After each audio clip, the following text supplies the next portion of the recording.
ॐ अज्ञानतिमिरान्धस्य ज्ञानञ्जनशलाकया चक्षुरुन्मिलितं येन तस्मै श्रीगुरुवे नमः।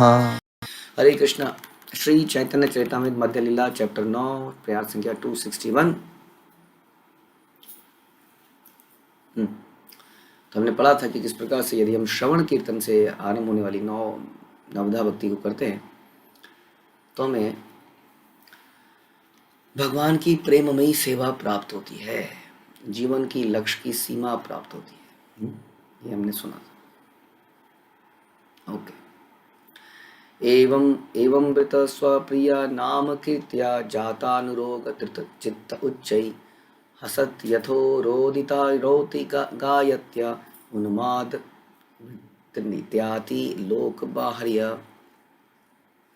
जब कोई व्यक्ति वास्तव में उन्नत होता है और अपने प्रिय भगवान के पवित्र नाम के कीर्तन में आनंद का अनुभव करता है, तब वह उत्तेजित होकर जोर जोर से पवित्र नाम का उच्चारण करता है। वह किसी की परवाह न करते हुए हंसता हुआ है, रोता है, क्षोभित होता है और पागल मनुष्य की तरह कीर्तन करता है।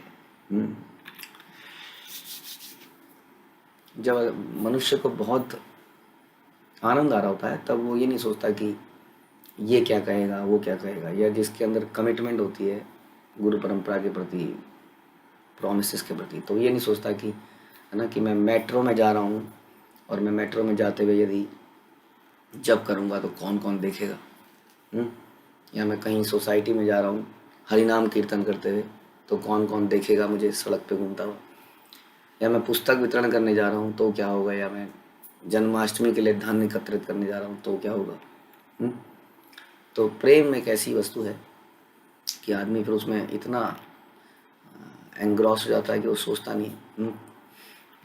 इसका नेगेटिव एग्जाम्पल लेकिन समझने के लिए दिया जा सकता है कि हम देखते हैं कई बार संसार में कुछ स्त्री पुरुष अभद्र व्यवहार करते हैं पार्क में, सड़कों पर, लेकिन उन्हें कोई चिंता नहीं होती है कि वो क्या कर रहे हैं। वो भी एक तरह का पागलपन है, और यही पागलपन इसको बस उल्टा करके कृष्ण के प्रति करना है, संसारी चीज़ों के प्रति नहीं करना है। तो इस प्रकार से जब व्यक्ति ऐसा हो जाता है तो वो नाम जपते हुए फुस फुस फुस फुस फुस फुस नहीं करता, वो बड़े अच्छे से उच्चारण करता है, बल्कि वो यही सोचता है कि किसी और के कान पे भी जाएगा, और परवाह नहीं करता है, हंसता रोता, कभी रोता है कभी हंसता है, और इस प्रकार से कीर्तन भगवान के नाम उच्चारण, लीला उच्चारण में लगा रहता है।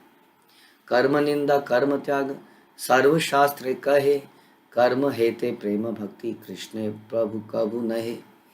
प्रत्येक प्रामाणिक शास्त्र सकाम कर्म की निंदा करता है।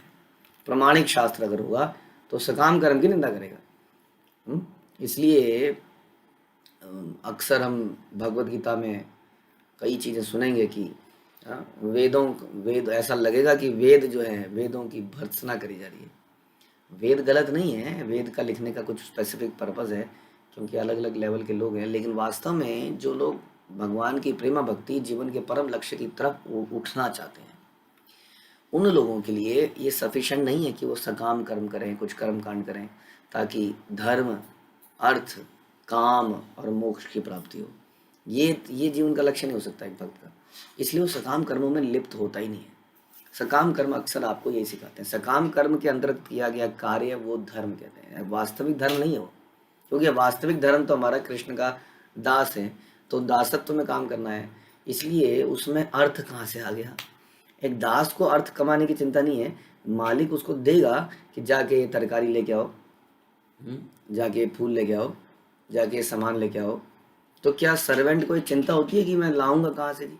अरे मालिक ही देता है, वही सेवा देते हैं, वही लक्ष्मी देते हैं। तो उसको अलग से बहुत ज़्यादा प्रयास नहीं करना पड़ता चीज़ों के लिए। इसलिए जो सकाम कर्म में धार्मिक चीज़ें सो कॉल्ड करी जाती हैं, उसका पर्पस अर्थ होता है, और अर्थ के बाद काम होता है। इसलिए ऐसे धार्मिक कार्यों को सो कॉल्ड सकाम कर्म जिसको हम कहते हैं, कोई भी प्रमाणिक ग्रंथ उसको रिजेक्ट करता है, ऐसे ग्रंथ को ही रिजेक्ट कर देता है। एटलीस्ट ट्रांसीडेंटलिस्ट, ऐसे लोग जो भगवान की दिव्य प्रेम भक्ति को प्राप्त करना चाहते हैं, उनके लिए ये प्रकार के कर्म कांड को बिल्कुल त्यागने देने चाहिए।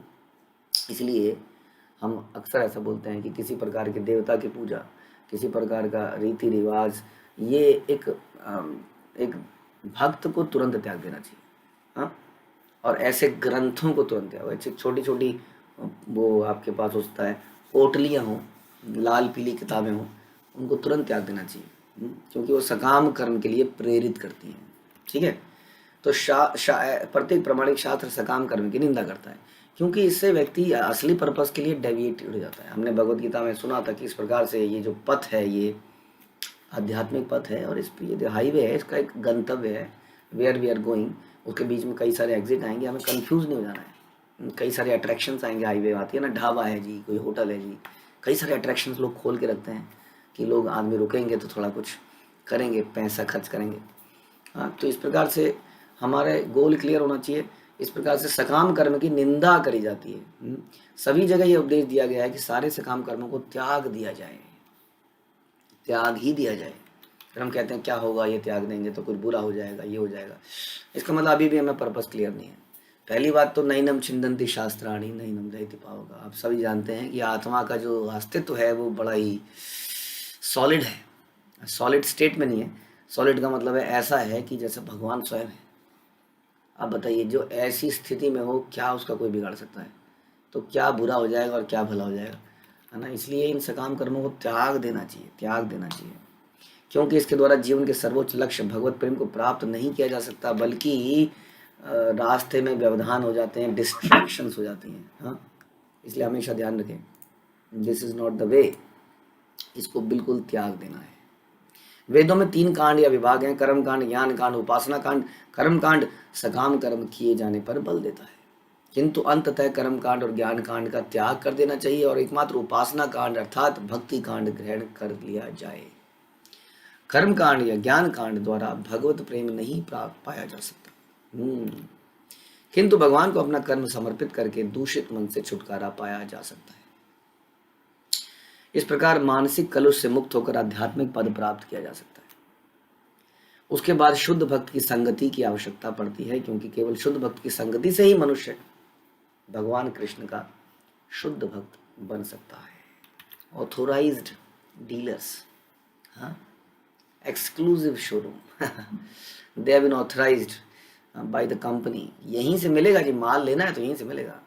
इधर उधर से ले लोगे तो हम गारंटी नहीं ले सकते कि वो माल सही बेच रहा है या उसमें ठप्पा लगा के बेच रहा है या वारंटी को सपोर्ट करेगा कि नहीं करेगा।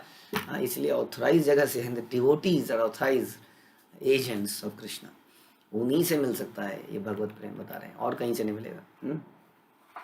शुद्ध भक्त की अवस्था तक पहुंचने पर श्रवण कीर्तन की विधि अत्यावश्यक हो जाती है, और शुद्ध भक्त पे पहुंचने के बाद श्रवण कीर्तन जरूरत बन जाती है मतलब क्या कहें, एक तरह की ग्रीड बन जाती है। ये बढ़िया वाली ग्रीड, एक घटिया वाली ग्रीड है संसारी ग्रीड, एक श्रवण की ग्रीड। पहले तो श्रवण हमारी आवश्यकता बनती है, क्योंकि श्रवण करते हैं तो शुद्धिकरण होता है, हमारी आवश्यकता है। नहीं करेंगे तो करप्शन, गंदगी समाज की हमारे अंदर आएगी। बाद में जब हम भक्ति के स्तर पर आ जाते हैं तब श्रवण करने में यही हमारे जीवन का पर्पज रहता है, आनंद आता है। यानी कि श्रवण कीर्तन आदमी फिर भी बंद नहीं करता है। पहले ये हमें शुद्ध करने के लिए है, बाद में यही हमें आनंद देती है। भक्ति की 9 विधियों को संपन्न करने से जो श्रवण कीर्तन से आरंभ होती है, मनुष्य पूर्ण रूप से शुद्ध बन जाता है। अन्य विलासिता शून्यम ज्ञान कर्मादि अनावृतम। उसी के बाद भगवद गीता में दिए गए आदेश का पालन किया जा सकता है। कौन सा आदेश है? मन मना भव मद भक्तो मद्याजी माम नमस्कुरु या सर्वधर्मान परित्यज्य मामेकम शरणम व्रज। सदा मेरे विषय में सोचो, मेरे भक्त बनो। भगवान कहते हैं मेरी पूजा करो, मुझे ही नमस्कार करो, इस तरह तुम मेरे पास अवश्य ही आओ। मैं तुम्हें वचन देता हूँ, क्योंकि तुम मेरे प्रिय मित्र हो। सारे धर्मों को छोड़कर मेरी शरण में आओ, मैं तुम्हारे सारे पापों को दूर कर दूंगा, डरो मत। इस तरह मनुष्य भगवान की प्रेममयी सेवा करने की अपनी मूल वैधानिक स्थिति विकसित कर लेता है। यही हमारी वैधानिक स्थिति है, यही हमारी असली स्थिति है। इसको हम विकसित कर लेते हैं इस प्रकार से श्रवण कीर्तन के माध्यम से। कर्मकांड या ज्ञान कांड से कोई भी व्यक्ति सर्वोच्च पद तक नहीं पहुंच सकता है। शुद्ध भक्ति केवल शुद्ध भक्तों की संगति से ही समझी और प्राप्त की जा सकती है। बड़ा इंपॉर्टेंट है। हमें कई बार भक्तों से एलर्जी होने लगती है ना, इसलिए हम एकाकी भजन करने लगते हैं। यहाँ पे प्रभुपाद बार बार बता रहे हैं कि केवल शुद्ध भक्तों की संगति से ही प्राप्त की जा सकती है। इस संबंध में भक्ति सिद्धांत सरस्वती ठाकुर कहते हैं कि कर्मकांड के दो कार्य प्रकार हो सकते हैं, पवित्र तथा अपवित्र। पवित्र कार्य निसंदेह अपवित्र कार्यों से अच्छे हैं, किंतु पवित्र कार्य से भी भगवान कृष्ण के भावपूर्ण प्रेम की प्राप्ति नहीं हो सकती। पवित्र तथा अपवित्र कार्यों से भौतिक सुख या दुख मिलता है, जिसको हम कर्म या विकर्म भी कहते हैं, किंतु मात्र इनसे शुद्ध भक्त बनने की संभावना नहीं है। यदि आप कहें कि कर्म ही पूजा है, उससे वास्तविक पूजा नहीं होगी। आपकी पत्नी की पूजा हो जाएगी, आपके बच्चों की पूजा हो जाएगी। पूजा भी अलग अलग तरह की है, हो सकता है आपका पूजा से मतलब यही रहा हो। आपके देश की पूजा हो जाएगी, आपकी अपनी पूजा हो जाएगी।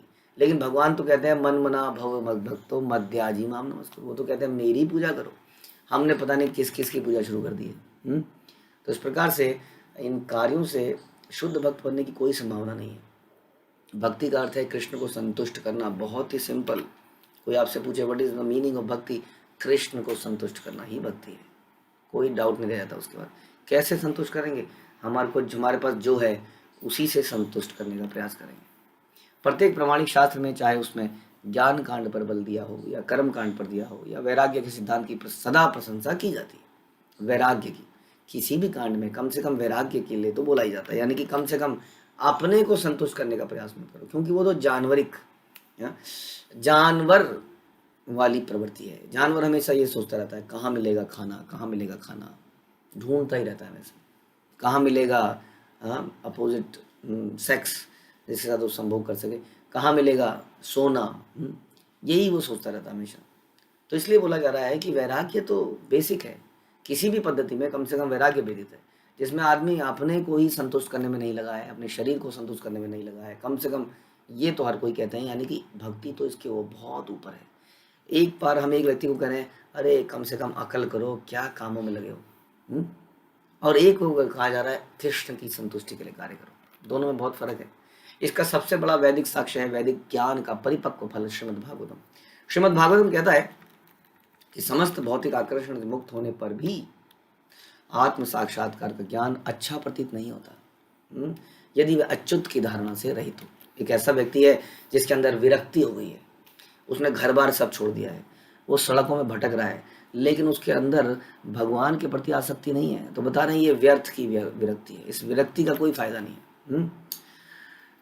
फिर सकाम कर्मों का क्या लाभ जो प्रारंभ से ही पीड़ादायक है, यानी कि ये जो विरक्ति है इसका भी कोई लाभ नहीं है, तो सकाम कर्मों के बारे में क्या कहें जो आपको बार बार पैदा होने पर मजबूर करेगा, बल्कि कई बार निचली योनियों में गिरने को मजबूर करेगा।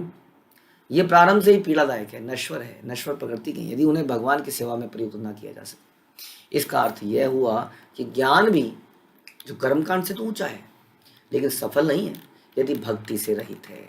इतना ज्ञान ले लिया, जैसे हम सुन रहे थे कि इतने सारे वेदों का रचना कर दी, इतने सारे डिवीजन कर दिए, और व्यासदेव कह रहे हैं I am still not satisfied. क्यों? क्योंकि उन्होंने भक्तिमय व्याख्या नहीं करी, जिससे उनका खुद का भी पोषण नहीं हुआ और जनता का भी पोषण नहीं हुआ। इसलिए ऐसे ज्ञान का क्या लाभ। अभी तो हम भौतिक ज्ञान की तो बात ही क्या करें, भौतिक डिग्रियों की तो बात ही क्या करें। हम तो कह रहे हैं कोई व्यक्ति जो सो कॉल्ड आध्यात्मिक ज्ञान प्राप्त कर रहा है लेकिन भक्ति नहीं कर रहा है, वो भी व्यर्थ है, यूजलेस है। अतः श्रीमद् भागवत के प्रारंभ, मध्य तथा अंत में कर्म कांड और ज्ञान कांड की निंदा करी गई है। कर्म कांड ज्ञान कांड केवल विषेर भांड। इसलिए अल्टीमेट ऑब्जेक्टिव इज कृष्ण की संतुष्टि। क्या फायदा हमारे ज्ञान से जिसमें हजारों करोड़ों लोग आपके लेक्चर सुनने आ रहे हैं, लेकिन ना तो वो लोग भक्ति कर रहे हैं ना वो व्यक्ति स्वयं भक्ति कर रहा है। हमारी चर्चा केवल इसी पे रह गई, जन्म मृत्यु जरा व्याधि। ठीक है जी, आगे का बात तो बताइए, करना क्या है। ठीक है, ये संसार नश्वर है, मान लेते हैं, इट्स अ टेम्परेरी वर्ल्ड, यहाँ पे सुख की खोज मत करो, तो करें क्या, व्हाट इज़ द पर्पस, क्या करें। निर्वाण प्राप्त करो, निर्वाण प्राप्त करें, उसके बाद क्या करें ये तो बताइए। शून्य में चले जाएं, क्या हम शून्य हैं? प्रभुपाद कहते थे हाउ इट इज़ पॉसिबल, जो आत्मा इतनी एक्टिव है जीवित रहने पर, मृत होते ही वो इतनी इनएक्टिव कैसे हो सकती है? ये पॉसिबल नहीं है। शरीर त्यागने पर वही आत्मा इतनी इनएक्टिव हो जाएगी जो आज की डेट में इतनी एक्टिव है। इसलिए शून्य में हम कैसे रह सकते हैं? इसलिए केवल जन्म मृत्यु जरा व्याधि का ज्ञान होना इनफ नहीं है। इसलिए कोई भी ज्ञान, आपने भौतिक तत्वों का ज्ञान ले लिया, आपने हर तरह की मुक्ति को समझ लिया, आपने वेदों को रट लिया, गीता रट ली, भागवतम के प्रवचन कर दिए, लेकिन कितने दुख की बात है, ना तो आपके हृदय में भक्ति है भगवान के लिए और ना आप किसी के हृदय में पैदा कर सकते हैं। क्या आप स्वयं करते हैं? मन मना भव मद भक्तो मध्याजी माम नमस्कुरु, आप करते हैं? तो फिर आप दूसरों को क्या प्रवचन कर रहे हैं? आपके जीवन में समय नहीं है भगवान की आरती करने के लिए, भगवान के नाम जप करने के लिए, भगवान का श्रवण करने के लिए। इस्कॉन में बड़े बड़े सन्यासी भी भगवान का श्रवण करते हैं। क्या ये उनको ज्ञान प्राप्ति के लिए करते हैं? नहीं। जैसे मैंने बताया, ये तो उनका टॉनिक है, इससे तो एनर्जी आती है भगवान का श्रवण करके। तो इस प्रकार से जो व्यक्ति खुद भक्त नहीं है वो दूसरों को क्या भक्त बनाएगा? तो ज्ञानी व्यक्ति की कोई आवश्यकता नहीं है, ठीक है, भक्तों की आवश्यकता है। भक्तों से ही भक्ति प्राप्त हो सकती है। प्रभुपाद कह रहे हैं, आज्ञा एवं गुणान दोषान मयादिष्टान अपि स्वकान धर्मान सत्य यज्ञय सर्वान सर्वान माम भजेत सचा सत्तम। धार्मिक शास्त्रों में नियत कर्मों का वर्णन किया गया है। नियत कर्म, जिससे अक्सर हम कंफ्यूज्ड हो जाते हैं और सारा समाज कंफ्यूज्ड है। किसी को भक्ति करने के बारे में जाओ, कैसी भक्ति कर रही हो तुम? पति का नाश्ता बनाओ, बच्चों का टिफिन दे दो, ये कर दो, झाड़ू पोछा मार दो, चीजें चमका दो, यही तो है बस। नियत कर्म, वो क्या दूसरे को समझाया जाता है, रोटी रोजी कमाओ, सबके लिए घर बना दो, बैंक बैलेंस छोड़ के चले जाओ, जमीन उनके नाम पे कर दो, यही तो है। तो यहाँ सारे जो नॉर्मल शास्त्र हैं उसमें नियत कर्मों का वर्णन है, लेकिन नियत कर्मों का पर्पस नहीं बताया जा रहा है। जैसा हमने भागवत में भी सुना कि ऐसा वर्णाश्रम जिसमें भगवान ही नहीं है वो वर्णाश्रम यूजलेस है। संसार में कई बार पत्नियां पति के वो याद दिलाती हैं, तुम्हारे ये कर्तव्य है, तुम्हारे ये कर्तव्य है, और पति जो है अक्सर पत्नी के कर्तव्य याद दिला, तुम्हारे ये कर्तव्य है, तुम्हारे ये कर्तव्य है। लेकिन दोनों भूल चुके हैं कि तुम दोनों का सर्वोच्च कर्तव्य है भगवान की सेवा है, उनको प्रसन्न करना है। तो ऐसे वर्णाश्रम का कोई फायदा नहीं है, वो आश्रम है ही नहीं, वो गृह मेधी है, गृहस्थ है ही नहीं। उनकी विवेचना करने पर मनुष्य उनके गुणों तथा दोषों को पूरी तरह समझ सकता है और तब भगवान की सेवा करने के लिए उसका पूर्ण परित्याग कर सकता है, पूर्ण परित्याग कर सकता है। देखिए क्या बोला जा रहा है हाँ, कि जो शास्त्रों में नियत कर्मों का वर्णन है उनका परित्याग किया जा सकता है, ये भी तो शास्त्र है, यही शास्त्र तो बता रहा है। वेद व्यास द्वारा कृत, और ये चैतन्य चरितामृत स्वयं चैतन्य महाप्रभु का जीवनी, इसी में बताया जा रहा है कि उन नियत कर्मों का त्याग भी किया जा सकता है। जो व्यक्ति टोटली भगवान की सेवा में लग गया है, भगवान को संतुष्ट कर रहा है, जब मनुष्य ऐसा करता है वह प्रथम कोटि का व्यक्ति, उत्तम व्यक्ति कहलाता है। लेकिन इसका मतलब ये नहीं है कि जैसे हम सुनते हैं कि वैराग्य का मतलब क्या है। वैराग्य का मतलब ये नहीं कि घर बार छोड़ दिया जाए। आपको ये सीखना पड़ेगा, भगवान ने आपको घर दिया है ना, उसको छोड़ा क्यों जाए? क्यों ना उसको मंदिर बना दिया जाए? क्यों ना हर घर में एक पताका लहरा रही हो भगवान की? क्यों ना हर घर के बाहर एक हरे कृष्ण मंत्र का स्टिकर लगाओ? क्यों ना हर घर में एक ऑल्टर हो? क्यों ना हर घर में एक भोग लगाया जा रहा हो? क्यों छोड़ा जाए? ये वस्तुएं मिली हैं, क्यों ना इनको प्रयोग में लाया जाए? तो ये हमें प्रभुपाद ने सिखाया।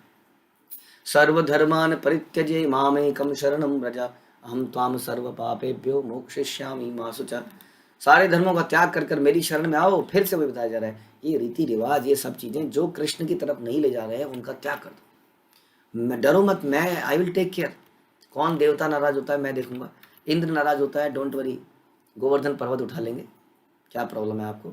वही इंद्र आपके मेरे मेरे चरणों में गिरेगा, आप सभी से क्षमा मांगेगा, इसलिए don't worry, I am there to protect you. आपका पिता आपको जलाने का प्रयास करेगा, डोंट वरी, मैं उसका पेट ही फाड़ दूंगा, क्यों चिंता करते हो? ऐसा डरो मत, मैं आई विल टेक केयर, सारे पापों से मुक्त कर दूंगा। तावत कर्माणि कुर्वीत ना निर्विधेयेत यावता मत कथा श्रवणादो भावा श्रद्धा यावन जायते। जब तक मनुष्य सकाम कर्म में द्वारा तृप्त नहीं होता और श्रवण कीर्तन विष्णु द्वारा भक्ति के लिए रुचि विकसित नहीं कर लेता, तब तक उसे वैदिक आदेशों के विधि विधानों के अनुसार कर्म करना आवश्यक है। एक और बात बता रहे हैं, जो व्यक्ति भक्त नहीं है, जिसका उद्देश्य भक्ति नहीं है, उस व्यक्ति को ये कर्मकांड करने दो, उसको इस कर्मकांड से हटाओ मत। इसलिए गीता में बोलते हैं भगवान कि विचलित मत करो किसी व्यक्ति को, ऐसा प्रचार मत करो कि वो सभी को छोड़ दे। ये जो पाठ बताया जा रहा है ये तो भक्तों के लिए है। हाँ, भक्तों के लिए बिल्कुल आवश्यकता नहीं। यदि आप भक्ति चाहते हैं, भक्त बनना चाहते हैं, तो फिर इनको तुरंत त्याग देना चाहिए। लेकिन यदि समाज के संसारी व्यक्ति जो भोग करना चाहते हैं उनको कर्म कांड करने दीजिए, ताकि कर्म कांड के माध्यम से धीरे धीरे उन्हें ये तो लगे कि कोई सुप्रीम पर्सनैलिटी है जो हर प्रकार के सुविधाओं को देने वाला है। आइए उसको प्रसन्न करें ताकि सुविधाएं मिलें, नो प्रॉब्लम। कम से कम ये सोच के तो भक्ति करेंगे, कुछ तो करेंगे, मतलब भक्ति तो नहीं करेंगे। तो इसलिए उनको ये करने दीजिए, ऐसा भी बताया जा रहा है। पंचविधा मुक्ति त्याग करे भक्तगण, फल्गु करी मुक्ति देखे नर के रसम। शुद्ध भक्त मुक्ति के 5 प्रकारों को त्याग देता है। क्यों? क्योंकि उसे वास्तव में कुछ चाहिए ही नहीं ना। अक्सर लोग मुक्ति के लिए भक्ति करते हैं। क्या मिलेगा? ये वाला धाम मिलेगा, वो धाम मिलेगा। हम क्या सोचते हैं? सेवा। हम सोचते हैं क्या मिलेगा? सेवा का अधिकार मिलेगा, सेवा की परमिशन मिलेगी, सेवा की योग्यता मिलेगी, और हम भगवान को प्रसन्न करेंगे। That is the purpose of devotee. इसलिए वो 5 प्रकार की मुक्ति को भी त्याग देता है, इसको नरक के समान समझता है, because there is some expectation. जबकि हम कहते हैं अन्य अभिलाषिता शून्यम, शून्य कोई और अभिलाष, अन्य अभिलाषिता शून्यम, कोई और अभिलाषिता हो ही नहीं सकती है। इसलिए मुक्ति की अभिलाषा भी क्यों हो भाई? सालोक्य शास्त्री सामीप्य सारूप्ये कत्वमप्युत दीयमानं न गृहन्निति विना मत्सेवनम जना। शुद्ध भक्त सदैव 5 प्रकार की मुक्ति का बहिष्कार करते हैं। ये है वैकुंठ में भगवान के साथ रहना, वैकुंठ में भगवान के साथ रहना, सालोक्य भगवान जैसे ऐश्वर्य प्राप्त करना, शास्त्री भगवान जैसा स्वरूप प्राप्त करना, सारूप्य भगवान की संगति करना या भगवान के शरीर में समा जाना। ये हो गया सामीप्य कह देते हैं। और हम एकत्व, शुद्ध भक्त भगवत भक्ति के बिना इन वरदानों को स्वीकार नहीं करते। ओके। यो दुस्त्य जानी क्षिति सुत स्वर्जनार्थ दारान प्रार्थ्याम श्रियम सुरावरै सदयावलोकाम नैच्छिन्न पस्तदुचितं महतां मधुद्विट सेवानुरक्त मनसाम भवो अपि फल्गु। भौतिक ऐश्वर्य, भूमि, संतान, समाज, मित्र, धन, पत्नी, लक्ष्मी के आशीर्वादों को त्याग पाना बड़ा कठिन है, जो बड़े बड़े देवताओं द्वारा भी प्रार्थित है। किंतु राजा भरत को ऐसी वस्तुओं की कोई कामना नहीं थी, और यह उनके पद के अनुरूप भी था। क्योंकि ऐसे शुद्ध भक्त के लिए जिसका मन सदैव भगवान की सेवा में लगा है, मुक्ति या भगवान से तदात्म्य भी तुच्छ है। फिर भौतिक अवसरों के विषय में तो क्या कहना। तो ये चीजें जो आम आदमी त्याग नहीं सकता, हम देखते हैं भक्त लोग बड़ी आसानी से त्याग देते हैं। बड़ा मुश्किल है अपनी भूमि को त्याग देना, अपनी संतान को त्याग देने का मतलब है दे देना भगवान की सेवा में। अपने मित्र, धन, पत्नी, लक्ष्मी, सब चीज़ों को भगवान की सेवा में लगा देना बड़ा मुश्किल काम है। इन चीज़ों की भोग करना तो देवता भी चाहते हैं, लेकिन भरत महाराज की बता रहे कहानी कि भरत महाराज जो पूरे संसार के राजा थे, उन्होंने ऐसे त्याग दिया इन सारी चीज़ों को जैसे कोई मल को त्यागता है और पीछे मुड़ के देखता भी नहीं है। इतनी सी भी अटैचमेंट नहीं करी। तो ऐसा काम केवल भगवान के भक्त कर सकते हैं। उसे तो मुक्ति भी नहीं चाहिए, उसे भगवान के शरीर में समा जाना भी उसके लिए नरक समान है। तो ये श्लोक जो है सुखदेव गोस्वामी ने राजा परीक्षित से राजा भरत की प्रशंसा में कहा था। नारायण परा सर्वे न कुतश्चन बिभ्यति सर्वाग पवर्ग नरकेष्वपि तुलयार्थ दर्शिना। भगवान नारायण का भक्त नरक से नहीं डरता, क्योंकि वह इसे स्वर्ग जाने या मुक्ति के ही समान समझता है। कैसे मुक्ति के समान हो सकता है? क्योंकि अगर भगवान की ऐसी इच्छा है, भगवान का यदि आदेश है, तो what is the problem in going into नरका? सांसारिक दृष्टि से एग्जाम्पल है, शिला प्रभुपाद के बहुत सारे डिसाइपल बने जो कि स्विट्जरलैंड में रहते थे, इटली में रहते थे, इंग्लैंड में रहते थे। वो लोग जब इंडिया में आए तो भयंकर गर्मी थी, भयंकर गर्मी, भयंकर मच्छर थे, रात को सो नहीं पाते थे, कहीं गलती से खाना खा लेते थे तो मुंह जल जाता था, इतनी मिर्ची होती थी।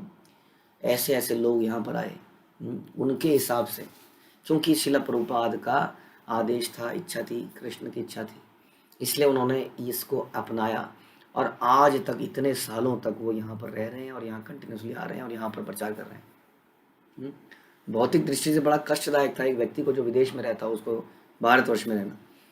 यहाँ पर केवल ट्रांसीडेंटलिस्ट ही रह सकते हैं, अदरवाइज यहाँ पे बहुत सारी समस्याएं हैं। हाँ, लेकिन फिर भी वो यहाँ पर आए। आध्यात्मिक दृष्टि से तो भारत बहुत ही उच्च जगह है, लेकिन एक एग्जाम्पल बता रहे हैं आपको कि कैसे व्यक्ति कहीं भी जाने से डरता नहीं है। और ऐसा भी हुआ कि लोग भारत से पाकिस्तान में प्रचार करने के लिए गए और उनके सर पे बंदूक तान दी गई। ऐसा भी हुआ कि यहाँ से लोग रशिया में प्रचार करने गए, जिनके साथ बड़ी बड़ी यातनाएं उनको दी गई। तो व्यक्ति कहीं भी जाने से डरता नहीं है जो भक्त होता है, क्योंकि वह इसे स्वर्ग या मुक्ति के समान समझता है। मुक्ति का मतलब ही क्या है? अपने स्वाभाविक कार्य को करना। जो बंधुआ मजदूर होता है वो चाह कर भी अपनी इच्छा के अनुसार कार्य नहीं कर सकता, उसको उसका मालिक जबरदस्ती उससे काम करवाता है। ये हुआ बंधुआ स्थिति। मुक्ति की स्थिति वो हुई जब हम अपना स्वाभाविक कार्य करें, जो कि कृष्ण की सेवा है। इस प्रकार से यदि हम कहें कि हम आज़ाद हो गए थे 1947 में, तो हम आज़ाद कभी भी नहीं थे, ना अभी तक हैं। हाँ, क्यों? अभी तक हम गुलामी कर रहे हैं। किसकी? अपने शरीर की, अपनी इंद्रियों की। अपनी इंद्रियों की गुलामी करने के लिए हम पूरे दिन इस जीभ में जरा सा अच्छा खाना डालने के लिए पूरे दिन मेहनत करते हैं। हम अच्छी पत्नी प्राप्त करने के लिए बड़ी बड़ी नौकरियां प्राप्त करते हैं ताकि अच्छी पत्नी प्राप्त हो, सुंदर पत्नी प्राप्त हो। हम घर प्राप्त करने के लिए पूरा जीवन शरीर को झोंक देते हैं। तो इस प्रकार से हम स्वाभाविक कारण हम भी बंधुआ मजदूर हैं, इन इंद्रियों के बंधुआ मजदूर हैं। तो मुक्ति क्या है?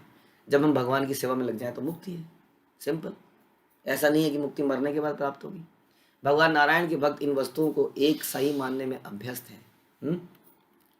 यह श्लोक श्रीमद् भागवत का है फिर से, जिसमें चित्रकेतु के व्यक्तित्व का वर्णन हुआ है। एक बार जब चित्रकेतु ने देवी पार्वती को शिवजी की गोद में बैठा देखा, तो उन्होंने शिवजी की आलोचना यह की कि वे निर्लज्ज होकर सामान्य पुरुष की भांति अपनी पत्नी को गोद में लेके बैठे हैं। इसके लिए पार्वती ने चित्रकेतु को शाप दे दिया। बाद में वो वृतासुर नामक असुर बने। चित्रकेतु अत्यंत पराक्रमी राजा और भक्त थे और वे शिवजी से बदला ले सकते थे, किंतु जब उन्होंने पार्वती ने उन्हें शाप दिया तो उन्होंने उनसे क्षमा मांगी और उसको स्वीकार किया। जब उसने शाप स्वीकार किया तो शिवजी ने उनकी प्रशंसा करी और पार्वती से कहा, देखा, this is a devotee. Devotee ऐसा होता है, वो किसी भी पद को स्वीकार कर लेता है। तुमने बोला तुम असुर बन जाओ, उन्होंने कहा ओके मैं असुर बन जाता हूँ। लेकिन भगवान की सेवा का मौका मिले, और बहुत बड़ा सेवा का मौका मिला। इससे बड़ा सेवा का मौका किसको मिलेगा? हाँ, कि उन्होंने युद्ध लड़ा। सोचिए, ये बहुत ही अजीब कहानी है। उन्होंने युद्ध लड़ा और युद्ध में अपने को मर जाना स्वीकार किया, क्योंकि ऐसा भगवान का आदेश था, भगवान की प्रसन्नता थी। तो इन्हें ये भी भगवान का एक आदेश लगा है, तो तुम्हें क्या रोल प्ले करना है जी? तुम्हें युद्ध में मर जाना है। ओके जी, मर जाएंगे। तो वो गए और भयंकर युद्ध लड़ा। ऐसा नहीं, युद्ध भी है ना, प्ले भी किया तो जबरदस्त किया। इंद्र के छक्के छुड़ा दिए, इंद्र को दिखा दिया, बेटा मैं इसलिए मर रहा हूँ क्योंकि भगवान की इच्छा है, ये मत सोचिए कि तूने मुझे मार दिया है।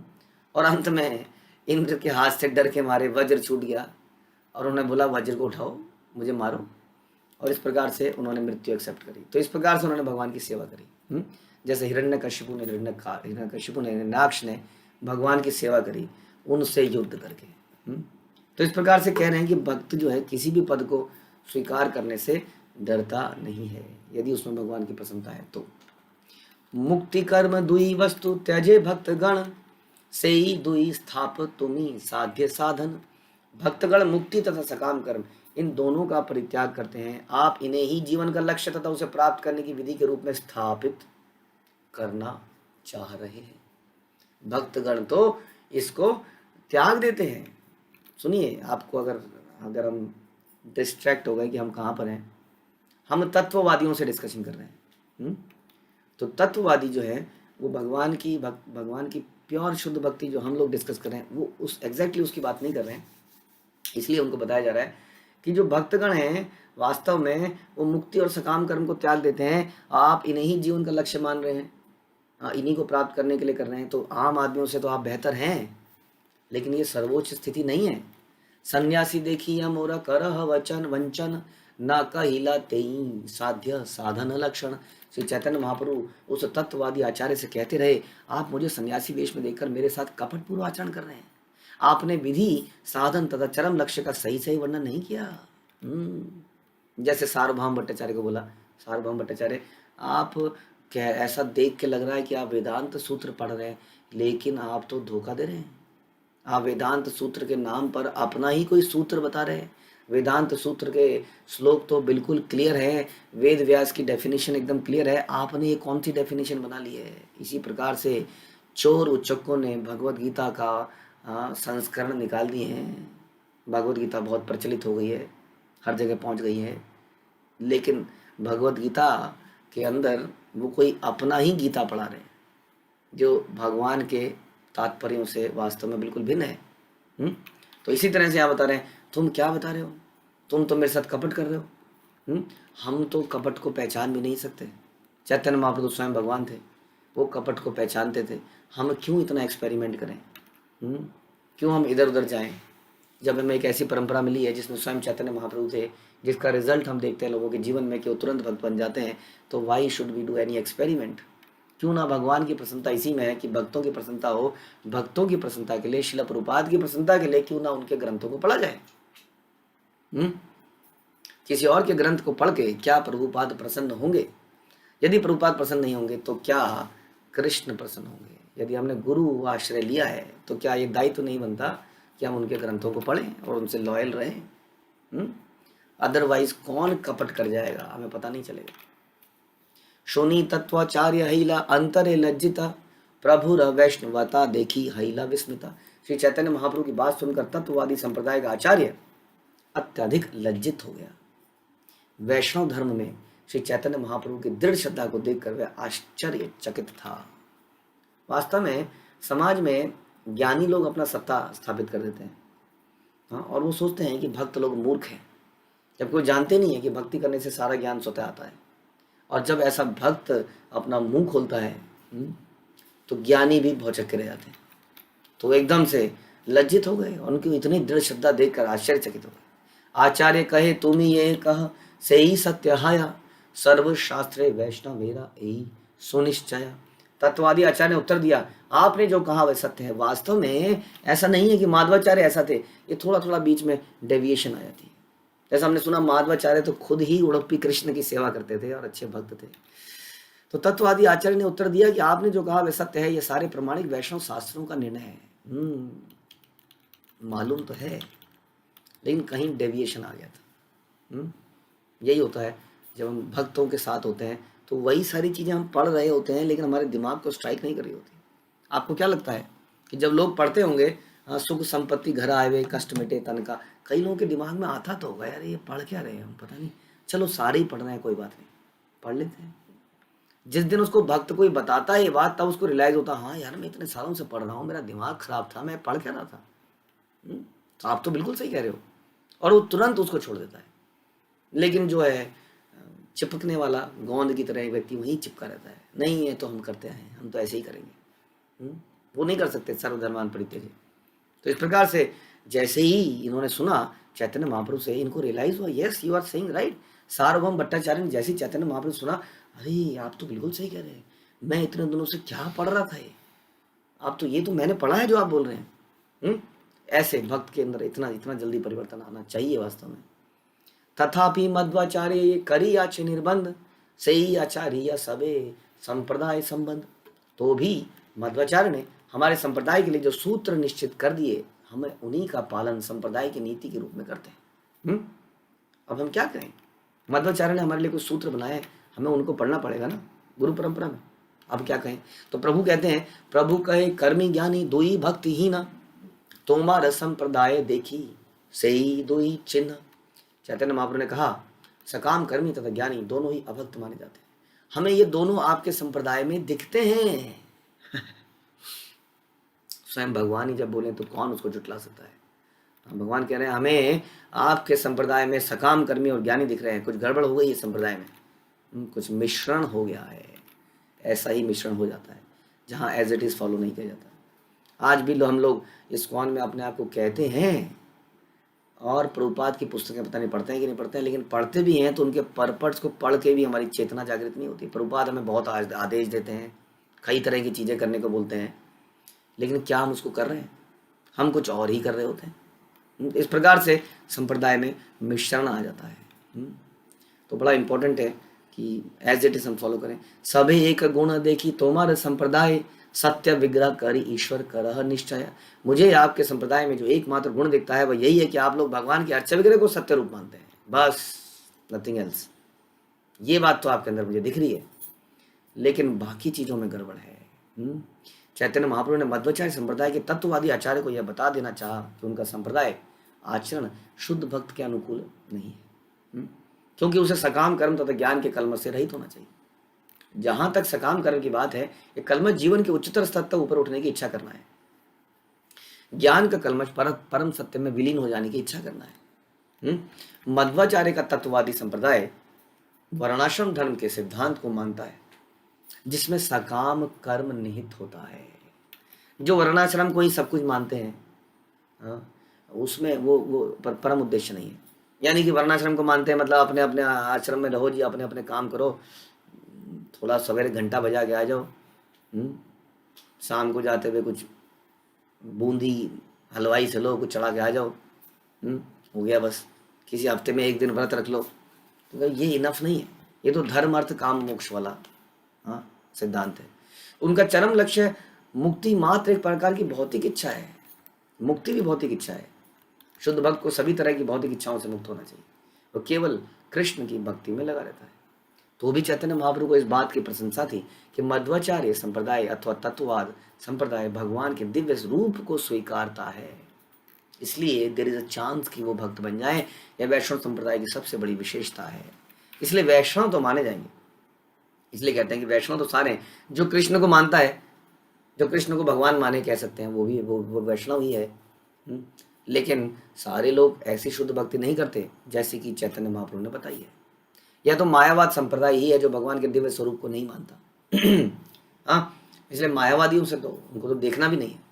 यदि कोई वैष्णव संप्रदाय भी इस निर्विशेष प्रवृत्ति में बह जाता है तो उस संप्रदाय का कोई स्थान नहीं है। यह तथ्य है कि ऐसे अनेक तथाकथित वैष्णव हैं जिनका चरम लक्ष्य भगवान के अस्तित्व में विलीन हो जाना है। याद है हमने आपको एक कथा सुनाई थी कि रामदास से एक बार रघुनाथ दास गोस्वामी जब वो पूरी में आ रहे थे चैतन्य महाप्रभु से मिलने के लिए, तो साथ में आया, कंटिन्यूसली उसके सर पे भगवान के विग्रह थे, राम जी के विग्रह लेके चल रहा था और राम राम बोले जा रहा था। फिर भी चैतन्य महाप्रभु जब उससे मिले तो उसको इग्नोर कर दिया, क्योंकि उसके हृदय में बैठ के समझते थे ये राम का भक्त नहीं है, ये राम बनना चाहता है। यही इसका उद्देश्य है, इसलिए उसको देखा तक नहीं। तो कई सारे लोग जो देखने में वैष्णव लगेंगे लेकिन भगवान के अस्तित्व में विलीन हो जाना चाहते हैं। जो व्यक्ति भगवान की प्रेममयी सेवा नहीं करता, जो भक्तों की सेवा नहीं करता, वो भी तो हम यही कहेंगे कि विलीन हो जाना चाहता है, क्योंकि वो दास भाव को जो डेवलप नहीं कर रहा है वो विलीन ही तो होना चाह रहा है। नहीं, संसार में बड़े कष्ट हैं, उसको समझ में आ गया है कि एक अला ईश्वर कृष्ण समझ में आ गया है, इसलिए कृष्ण की भक्ति में लगा है। कष्टों से छुटकारा कहीं तो मिलेगा। सेवा नहीं कर रहा है, ना तो भक्तों की ना भगवान की। उदाहरण के लिए सहजीय वैष्णव दर्शन भगवान से तदात्मय होना चाहता है। चैतन्य महाप्रभु इंगित करते हैं कि माधवेंद्रपुरी ने मध्वाचार्य को इसीलिए स्वीकार किया क्योंकि उनका संप्रदाय भगवान के दिव्य स्वरूप को स्वीकार करता है। और फिर माधवेंद्रपुरी ने, जो कि बाद में आए, मध्वाचार्य के बहुत बाद में आए, उन्होंने इसके अंदर दिव्य भक्ति डाली। इस संप्रदाय के अंदर कृष्ण को तो ये मानते ही थे, लेकिन इनके अंदर ये जो भगवान की दिव्य सेवा है या दासत्व है, ये नाम कीर्तन है इत्यादि, ये मिसिंग था। तो धीरे धीरे हमारे आचार्यों ने ये इसके अंदर डाला। एई मत तार घरे गर्व चूर्ण करी, फल्गु तीर्थे तबे चली आइला गौर हरि। इस तरह श्री चैतन्य महाप्रभु ने तत्ववादियों के गर्व को चूर चूर कर दिया और वे फल्गु तीर्थ गए, त्रितकूप आगे, मतलब आगे की यात्रा करी। तो यहाँ तक उन्होंने मध्वाचार्य के संप्रदाय को, है ना, उनको समझाया, उनके आचार्यों को समझाया कि भक्ति ही असली पर्पस है, असली लक्ष्य है। न तो ज्ञान, ना ही कर्म कांड। तो कर्म कांड को, ज्ञान को बिल्कुल हमें त्याग देना है, भगवान की शुद्ध भक्ति करनी है। और शुद्ध भक्ति कैसे स्टार्ट होती है? श्रवण और कीर्तन के माध्यम से। और कहाँ पे ख़त्म होती है? पहली बात तो ख़त्म होती नहीं, लेकिन श्रवण कीर्तन पे ही आप कह सकते हैं ये कंटिन्यू चलती रहती है। श्रवण कीर्तन शुरू में, श्रवण कीर्तन अंत तक। और उसके बीच में वंदना भी है, उसके बीच में पाद सेवनम भी है, उसके बीच में आत्मनिवेदनम भी है, उसके बीच में बहुत कुछ है। तो टोटल शरणागति, लेकिन स्टार्टिंग विद श्रवण कीर्तन। अल्टीमेटली टोटल शरणागति को प्राप्त करना है, जहाँ पे एकमात्र उद्देश्य है कृष्ण को संतुष्ट करना। For any how, any way, चाहे मुझे कहीं भी जाना पड़े, मुझे कहीं भी रहना पड़े, मुझे कुछ भी करना पड़े, ओनली पर्पज इज कि कृष्ण इससे प्रसन्न हो। तो ऐसा चैतन्य महाप्रभु को सिखाया और अपनी यात्रा में आगे बढ़े। हम भी इस यात्रा को जारी रखेंगे, लेकिन अगले सत्र में। श्री चैतन्य चरितामृत की जय, श्री कृष्णदास कविराज की जय, श्रील प्रभुपाद की जय।